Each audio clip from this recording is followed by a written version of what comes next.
Ultrasonografía ocular, ecografía ocular estandarizado y VM. Es importante recordar que se define como un método diagnóstico, el cual utiliza el ultrasonido para obtener imágenes de estructuras del cuerpo. Los seres humanos vamos a detectar un sonido que tenga una frecuencia entre 15.000 a 20.000 Hz y el ultrasonido va a tener una frecuencia mayor a 20.000 Hz.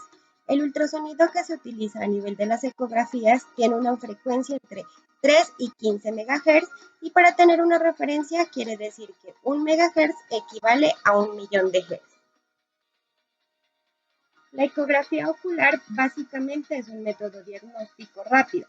Nos da una orientación diagnóstica en minutos. Es ágil, bien tolerada por los pacientes y segura.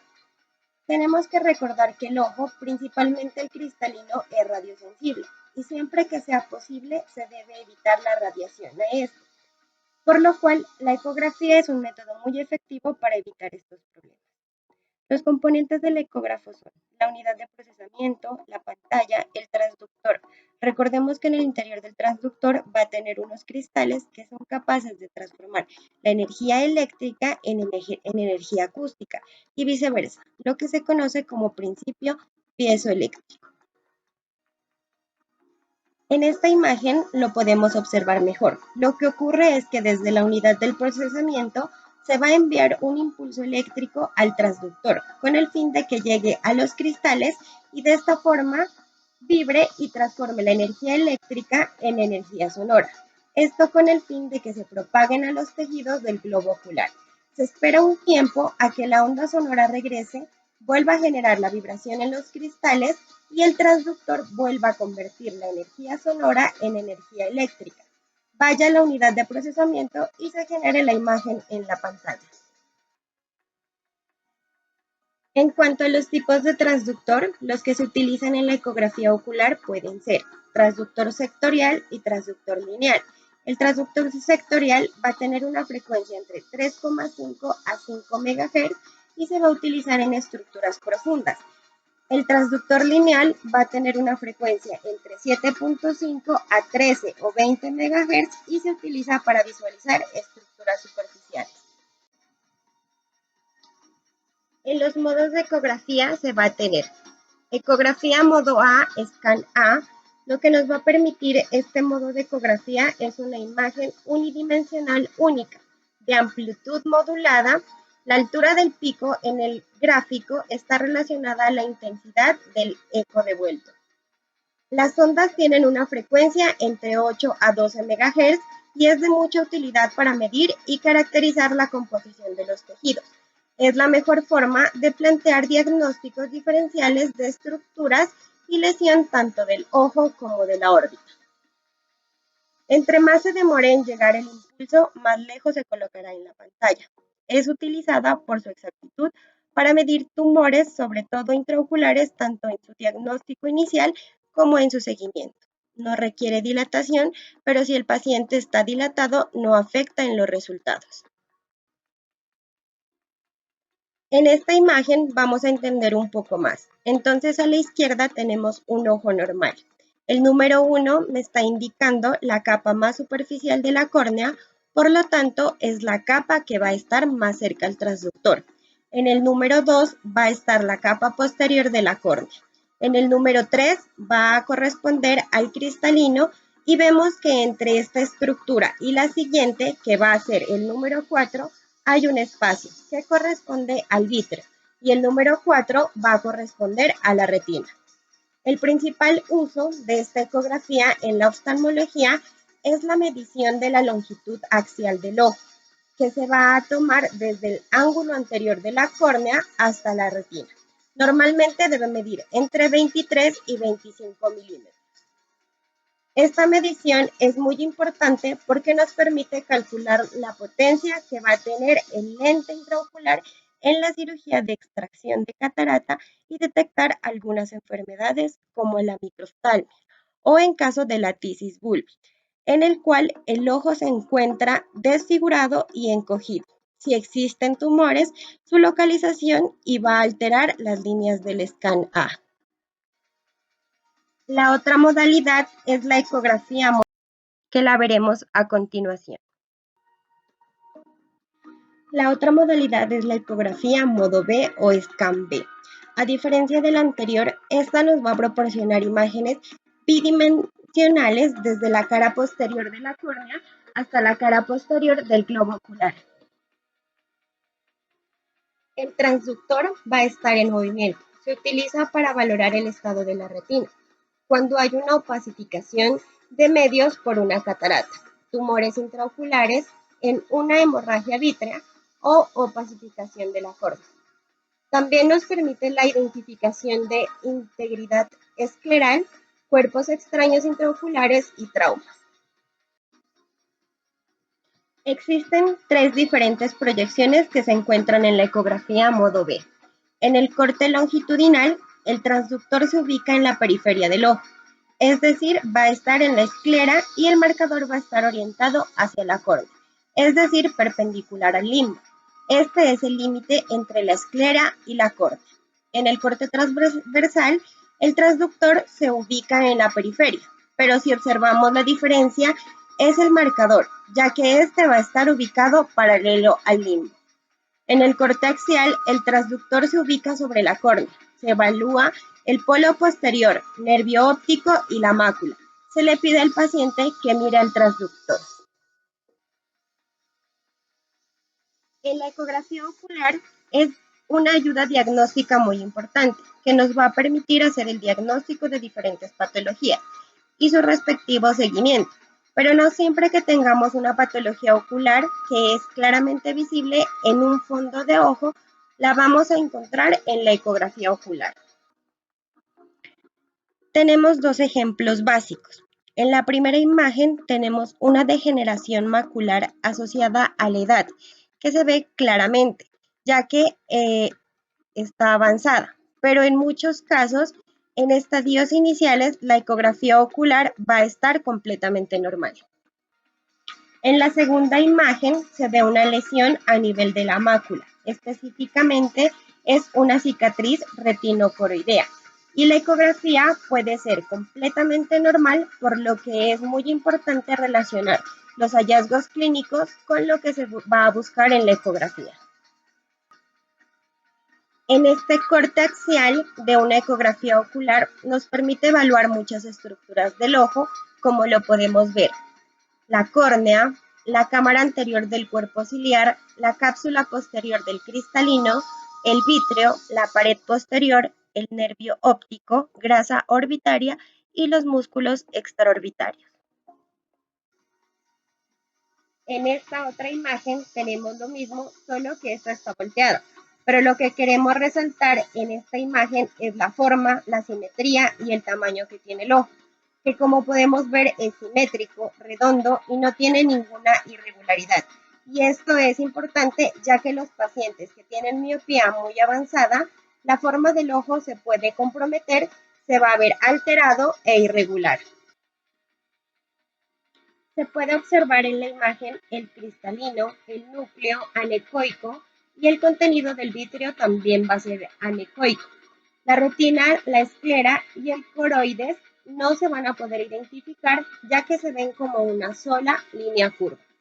Lo más importante es que en cada uno de estos cortes siempre identificar el nervio óptico porque nos permite orientarnos en el ojo y poder tener una mayor claridad de las diferentes estructuras anormales que encontremos en el ojo. Por ejemplo, un tumor, este va a ser anecoico en el polo posterior y va a medir aproximadamente 2,1 y 2,9 milímetros. Y se debe buscar la papila para poder determinar la excavación que ésta tiene. Estas son unas imágenes de hallazgos normales. De una ecografía, lo que se observa aquí es el movimiento del vítreo. Técnica de examinación. Esto hace referencia de cómo le vamos a explicar al paciente que dirija la mirada durante el examen. El paciente debe acostarse en una camilla, se le administran gotas anestésicas oculares y se le aplica el gel conductor de ultrasonido sobre los párpados. Debe colaborar moviendo los ojos arriba, abajo, a la izquierda, a la derecha, según le indique el oftalmólogo y dependiendo de cuál sea su patología. En pacientes con desprendimiento de retina, el cual necesita un manejo quirúrgico, al cual se le puso aceite de silicona o gas intraocular, se le debe pedir al paciente que se quede de pie para que así el aceite o el gas no distorsionen la imagen. Se le debe pedir al paciente que se retire los lentes de contacto si los tiene. La ecografía puede realizarse con los ojos abiertos o cerrados. Es importante porque si sospechamos en un paciente una ruptura escleral, siempre se debe hacer el examen con los ojos cerrados. Y esta prueba tiene una duración aproximadamente de 10 a 15 minutos por ojo. Siguiendo con la técnica de examinación, se debe hacer en forma dinámica, examinar todo el ojo en varias dimensiones. Iniciamos haciendo un recorrido axial y longitudinal. Seguimos con la localización del nervio óptico para orientarnos. Se debe hacer la medición de la longitud axial que va desde la córnea hasta la retina, como lo podemos ver en la imagen 1. Después, es importante mirar ambos ojos bilateralmente. Por ejemplo, podemos ver en la siguiente imagen en la cual se observa el cristalino, su cápsula posterior, y se observa el núcleo del cristalino que va a estar anecoico y no tiene ninguna catarata. En la imagen del ojo izquierdo, el contenido ya es diferente y posiblemente esté cursando con una catarata. En la imagen 3, al realizar presión sobre el transductor, se va a ver que la cámara anterior se comprime, pero cuando hay algo anormal, como en la segunda imagen, se observa que la cámara anterior está hiperecoica. La técnica de agujas en reloj nos va a indicar, por ejemplo, en el reloj en el cual vamos a mirar la flecha roja o minutero que va a ser el transductor. Y se va a observar las horas de las 12, las 3, las 6 y las 9. Si quiero examinar el ojo derecho del paciente en una imagen de las 3, le pido al paciente que mire hacia la parte temporal. En la biomicroscopía ultrasónica o UVM, vamos a utilizar un ecógrafo aviso S, con el cual se realiza una valoración profunda de las estructuras del segmento anterior del ojo, utilizando una técnica, como ya lo dije, llamada UVM para la observación del tejido vivo en una resolución microscópica. El UVM utiliza un modo de frecuencia ultra alta de aproximadamente 50 MHz, proporciona una imagen mucho más detallada o una resolución casi microscópica. Pero al tener una resolución tan alta, la penetración de las ondas va a ser muy poca, de 5 a 6 milímetros, lo que nos va a permitir, en primer lugar, estudiar el segmento anterior ante una presencia de medios opacos, valorar claramente la córnea, la profundidad de la cámara anterior, valorar la cámara posterior, el ángulo camerular, el cuerpo ciliar, la zónula y la esclera. Nos va a también permitir ver lesiones muy periféricas en retina, incluidos desgarros y retinosquisis. Vamos a poder valorar esclerotomías y el estado de coaptación de heridas en la cirugía de retina y catarata, además de lesiones o tumores del segmento anterior del ojo. Nos va a permitir también valorar por medio de imágenes de alta resolución estructuras que estaban previamente escondidas en la evaluación médica. Va a ser muy útil en disginesias del segmento anterior y leucomas corneales. Nos va a permitir describir hallazgos de glaucoma congénito. Va a ser útil en el trauma ocular cuando existe la sospecha de cuerpos extraños intraoculares en el segmento anterior. Y por último, vamos a valorar el cuerpo ciliar si hay una ciclodiálisis o una ruptura traumática de la cápsula posterior del cristalino. El ecógrafo aviso S es un ecógrafo especial porque tiene la estandarización, lo que significa que podemos hacer el diagnóstico tisular de los tejidos, y esto es muy importante porque especialmente cuando queremos hacer la detección de algún tumor que se encuentra intraocular o en la zona orbitaria, podemos determinar qué clase de tejido es, determinar la benignidad o la malignidad. A través de la ultrasonografía ocular podemos ver varias estructuras como lo son el vítreo, la coroides, la retina, el nervio óptico y la mácula. Y es muy importante porque al visualizar todos estos tejidos vamos a determinar si son asientos de alguna patología. Este examen, por otra parte, es muy importante sobre todo en pacientes que van a ser operados de catarata, porque muchas de estas cataratas son de mucha densidad y no permite el que podamos tener un fondo de ojo adecuado, lo que significa que no podemos visualizar las estructuras internas. Nos va a servir también para ver el desprendimiento de la retina, maculopatías, atrofia óptica de un paciente con una gran excavación de nervio óptico que podría significar un glaucoma ya avanzado. Vamos a contar con unas sondas que tienen este ecógrafo estandarizado, en las cuales se van a observar la sonda de 10. Esta va a tener una muy buena penetración y nos permite estudiar todas las estructuras intraoculares y las estructuras de la órbita, porque esta también puede ser asiento de tumores. En pacientes con oftalmopatía de Graves, miositis, se pueden estudiar a través de las ondas ecográficas y observar el estadio de su enfermedad. En las ondas de 20 MHz nos permite el estudio del nervio óptico y de la mácula, y es el gold estándar en la opacidad de medios para poder determinar alteraciones del nervio óptico como atrofias o igualmente maculopatías. Incluso también se van a poder observar agujeros maculares. En las ondas de 25 y 50 MHz, estas nos van a permitir ver el polo anterior con mayor penetración. Se va a ver también la córnea, la profundidad de la cámara anterior, la disposición del iris. Se va a poder examinar el cristalino, el cuerpo ciliar y cada una de las estructuras en su conjunto. Es importante porque cada día llegan más pacientes que cuando se están haciendo el control de cataratas debutan con glaucoma agudo. Y es porque el cristalino va creciendo y va cerrando el ángulo y se puede determinar a través de las ondas de 50 MHz para hacer el diagnóstico de glaucoma patomórfico.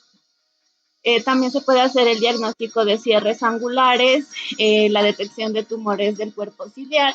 Y por último tenemos la sonda de 8 MHz, que es la sonda de estandarización, o la que nos permite la detección de los tejidos y el estudio de ellos para determinar la benignidad o malignidad y las características del tejido que estamos estudiando. Este equipo es muy importante para hacer el diagnóstico diferencial de patologías oculares. Anatomía normal del ojo y sus anexos.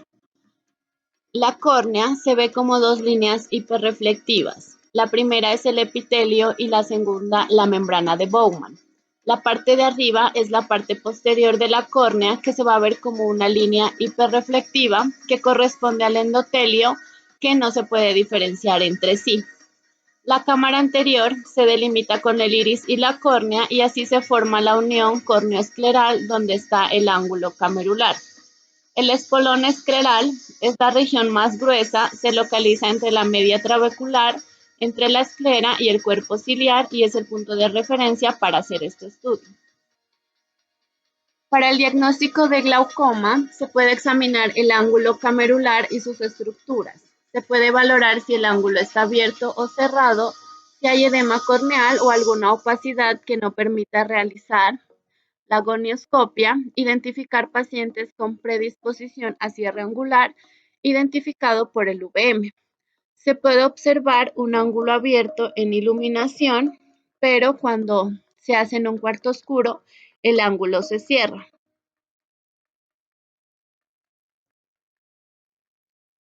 Vamos a mencionar algunas patologías oculares. Entre las más frecuentes van a estar.